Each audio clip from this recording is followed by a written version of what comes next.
दोस्तों इसकी आइडेंटिफिकेशन क्या होती है? शायद कर्ता कुछ हो सकता था, या शायद कर्ता कहीं हो सकता था। दोस्तों अगर आपने मे बी वाला वीडियो देखा है तो मैंने वो प्रेजेंट में समझाया था कि शायद कर्ता कुछ हो सकता है, शायद राम डॉक्टर हो सकता है, या शायद कर्ता कहीं हो सकता है, मतलब शायद राम अस्पताल में हो सकता है। तो जो मे भी है वो प्रेजेंट में कुछ या कहीं के सेंस को बताता है, और ये मे हैव बीन पास्ट में कुछ या कहीं के सेंस को बताता है। लेकिन शायद में ही, शायद कर्ता कुछ हो सकता था, शायद राम टीचर हो सकता था, शायद वो इंजीनियर हो सकता था, शायद वो टॉपर हो सकता था, शायद वो फेमस हो सकता था, शायद वो क्रिकेटर हो सकता था, है ना, शायद वो बिजनेसमैन हो सकता था, शायद तुम शॉपकीपर हो सकते थे, शायद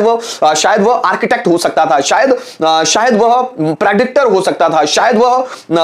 वो फेमस हो सकता था, शायद वो कॉलेज का प्रिंसिपल हो सकता था, शायद वो स्मार्ट हो सकता था। तो शायद कर्ता कुछ हो सकता था, या शायद कर्ता कहीं हो सकता था, शायद वो खेत में हो सकता था, शायद वो घर पर हो सकता था, शायद तुम्हारे पापा इंदौर में हो सकते थे, शायद उसकी मम्मी किचन में हो सकती थी, शायद उसकी बहन कॉलेज में हो सकती थी, शायद तुम स्कूल में हो सकते थे, शायद वो टेंशन में हो सकता था, शायद मैं प्रॉब्लम में हो सकता